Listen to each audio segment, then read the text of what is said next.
Sénateur Beauvais, avant que vous commenciez, je vais devoir vous interrompre dans 2 minutes. Sénatrice Beauvais, allez-y. Merci, Monsieur le Président. Je vais commencer par vous dire, honorable sénateur, je propose que ce projet de loi soit lu une 2e fois. C'est appuyé par la sénatrice Monson.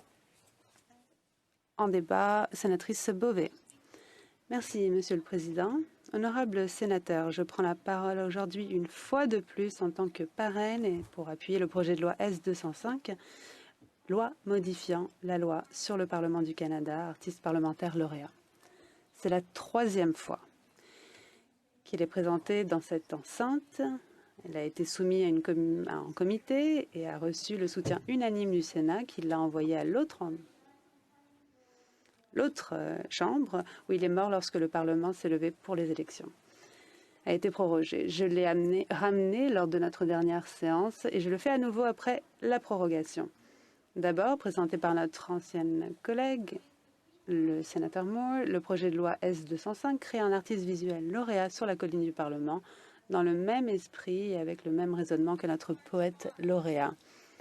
Les arts visuels sont un langage international, donnant une expression non verbale à l'âme et à la substance de ce qui nous sommes en tant que Canadiens. L'art nous a permis de rester ensemble en ces temps difficiles. La nécessité des arts a été particulièrement évidente lors de la pandémie, les meurtres atroces en Nouvelle-Écosse et à travers les questions et les manifestations de Black Lives Matter. En effet, nous en avons vu la puissance au niveau national et international, même dans le petit espace dédié à l'hommage aux artistes noirs du Canada dans le foyer du Sénat. L'art changé depuis que ce projet de loi a été présenté pour la première fois et que le Sénat l'a appuyé. Désolée, sénatrice, il faut que je vous interrompe. Honorable sénateur, il faut que je vous lise ceci. Il est maintenant 18 heures et conformément au règlement 331 et l'ordonnance adoptée il n'y a pas très longtemps, la séance va s'arrêter à 19 heures à moins qu'on souhaite continuer. Si vous êtes contre, veuillez dire non. Très bien, nous allons poursuivre. Sénatrice Beauvais, est-ce que quelqu'un est contre? Si vous êtes contre, je vous prie de dire non. Très bien. Alors, la séance est suspendue jusqu'à 19 heures. Honorable sénateur, nous allons reprendre. On reprend le débat sur le projet de loi S-205. Merci, Monsieur le Président.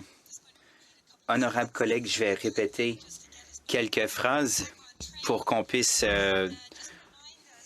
se remettre dans le bain.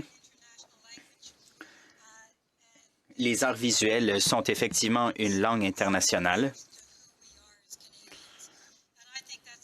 et sont importants pour nous, Canadiens.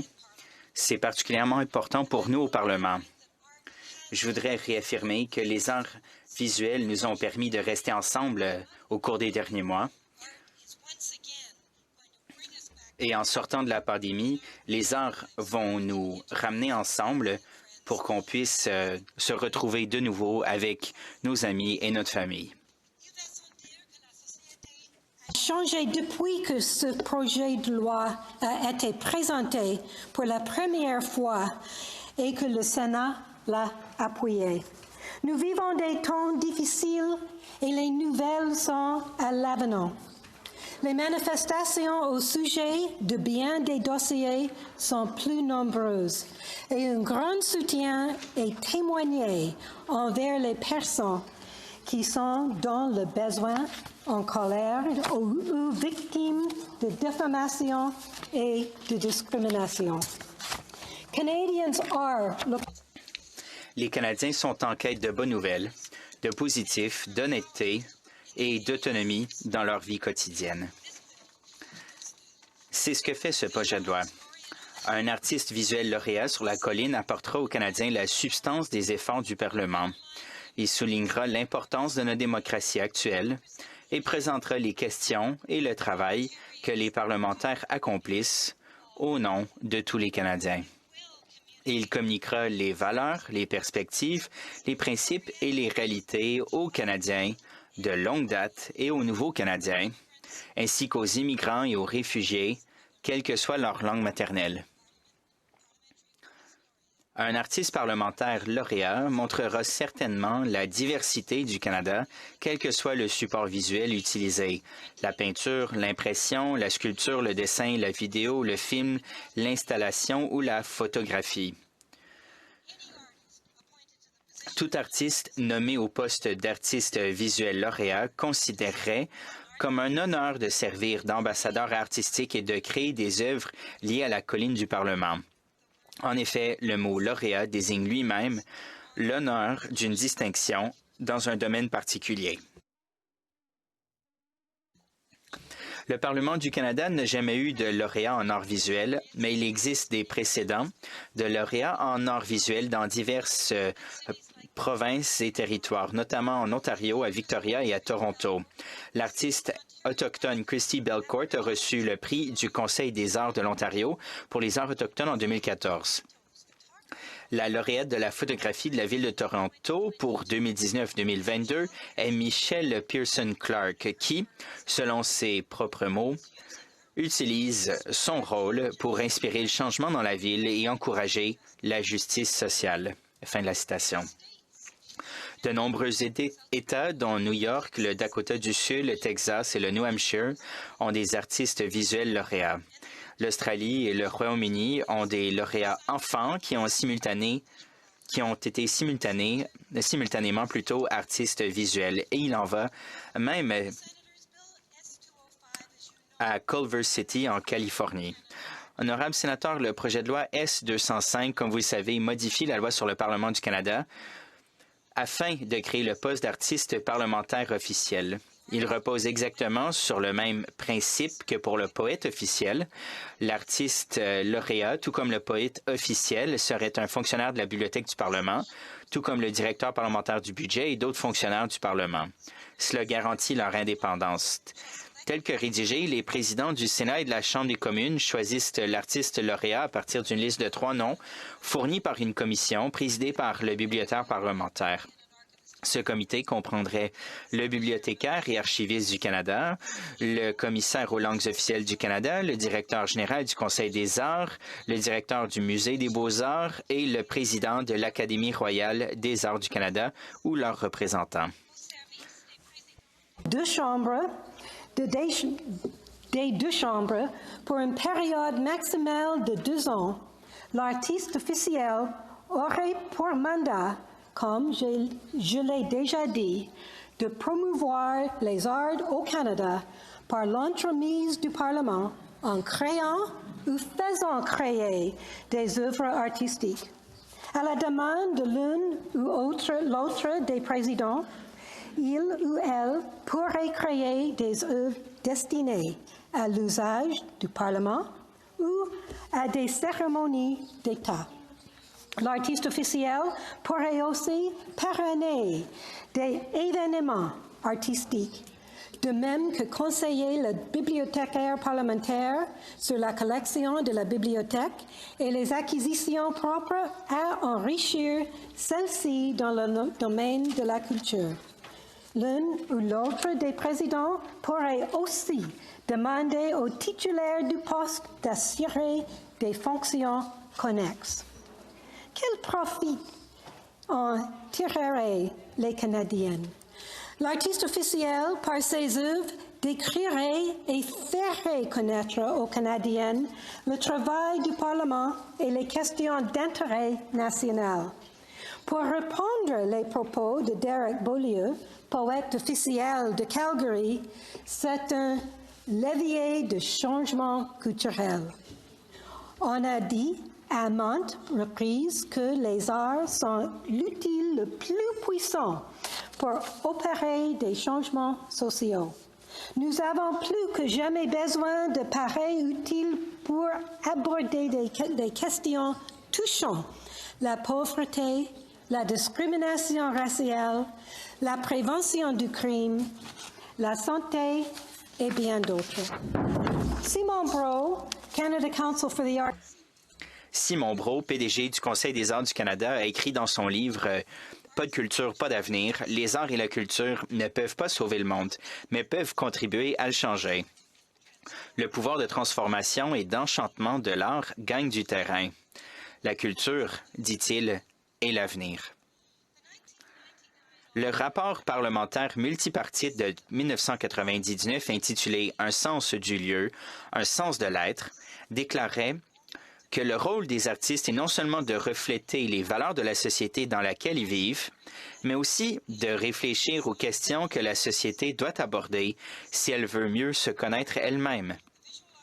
C'est exactement ce que ferait le lauréat en tant qu'artiste visuel, refléter et interpréter les travaux du Parlement, les questions sur lesquelles nous délibérons et réfléchir à ce qui est vu, entendu et perçu, à la fois consciemment et inconsciemment.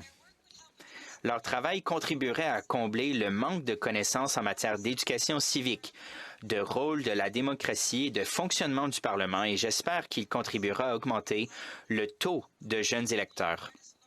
Je crois que le travail de notre artiste visuel lauréat serait une source d'inspiration pour tous, qu'il ouvrirait de nouvelles portes aux jeunes et qu'il établirait des liens avec les nouveaux Canadiens et tous les citoyens de toutes les régions, et qui nous rapprocherait les uns des autres avec une nouvelle compréhension de l'instruction civique, des questions et des processus gouvernementaux. Les arts visuels sont un langage dont les enfants et les jeunes comprennent l'usage tout le temps. Statistique économique éloquente des industries culturelles canadiennes. Statistique Canada publie le compte satellite de la culture qui donne une mesure de l'importance économique de la culture, y compris les arts et le patrimoine, et du sport au Canada, en ce qui a trait à la production, aux produits intérieurs bruts et à l'emploi. Showing leadership by increasing Faire preuve de leadership en sensibilisant davantage au rôle des arts augmenterait cet impact économique. Le rapport du CSA, par exemple, a constaté que le PIB des industries culturelles en 2017 était de 58,9 milliards de dollars, soit 1 611 dollars par habitant, ce qui équivaut à 2,8 du PIB national. Selon Statistique Canada et Hill Strategies, entre 2010 et 2017, le PIB des produits culturels a augmenté de 16 %, non ajusté pour l'inflation. Le nombre d'emplois liés aux produits culturels a augmenté de 7 %. En 2017, il y avait 715 400 emplois directement liés aux industries culturelles, soit 3,8 % de tous les emplois au pays. Au Sénat et au Parlement, nous avons incontestablement une forte responsabilité à l'endroit de la société. C'est pareil pour les artistes. Rassemblons ces responsabilités de manière concrète et significative avec un artiste visuel lauréat. Je voudrais relire notre 7e poète officiel, George Eliot Clarke. Un poème et une déclaration spéciale écrit à ma demande il y a de cela plusieurs années concernant les visions d'un artiste visuel officiel. Voici son préambule. Tout agent public autorisé à promouvoir les arts et les lettres, la musique et la danse, le théâtre et le cinéma canadien est de facto un inspirateur de rêve qui est à l'origine du droit, la source de la prospérité et le gardien de la liberté. Plus nous valorisons l'alphabétisation dans les arts et la culture, plus nous investissons dans un plus grand confort et une plus grande commodité, dans des opportunités et des éclaircissements et dans une société qui n'a personne à jeter, mais seulement des citoyens considérés comme inestimables et précieux, car tous sont capables de rêver. Et maintenant, le poème de notre lauréat sur la proposition d'un artiste visuel lauréat. La page blanche. La toile blanche, c'est indéniablement délicieux, comme le brouillard qui obscurcit puis révèle, ce que l'espoir congèle imminemment, une architecture fantastique, l'imagination née en sécurité. Quelle vision le moi de l'œil avait rêvé, est-ce qui répond pourquoi les arcs-en-ciel se forment à partir de la peinture ou de l'encre. Et les sculptures du film s'illuminent en un clin d'œil, une aiguille et un tissage, c'est lyrique, et tout ce qui est façonné est typique. L'art, c'est chaque chose que j'articule, dont la vision ordonne un lauréat. Je pense que ce poste est une source d'inspiration qui nous rassemblera tous. Grâce aux arts visuels, nous pouvons engager et encourager le débat sur la colline et à l'extérieur et relier le travail des parlementaires avec celui des Canadiens ordinaires dans tout le pays. Lorsque nous nous penchons sur l'histoire de notre nation, nous nous souvenons des nombreux grands artistes qui ont représenté le Canada dans de multiples médias visuels et de la riche tapisserie des nombreux peuples et cultures qui font de cet endroit leur foyer. Notre histoire a été racontée par de nombreux artistes visuels qui voient cette terre à travers une myriade de points de vue et de lentilles. Chacun d'entre eux contribue à la vision du Canada. Il en sera de même pour notre artiste visuel lauréat. Je pense que la création d'un artiste parlementaire mettra en lumière le Parlement canadien, nos artistes et leurs œuvres, dans l'esprit d'expliquer l'expérience canadienne à l'étranger et au pays. Comme me l'a dit George Clark dans sa note, tous sont capables de rêve. Ou comme lui, cet inspirateur de rêve, a écrit à propos de cette délicieuse toile blanche, « L'art, c'est chacun de ceux que j'articule et dont la vision ordonne un lauréat. » Sénateur, de nombreux artistes m'ont dit combien cette position est importante. En effet, l'onde de choc qui a traversé le pays lorsqu'il n'est pas arrivé en troisième lecture à la Chambre des communes avant l'élection a été forte et viscérale. Mes lignes téléphoniques étaient constamment occupées, mon courrier électronique était plein et les messages des particuliers, de la presse et des publications artistiques étaient clairs et unanimes. Ce projet de loi est à la fois nécessaire et souhaité.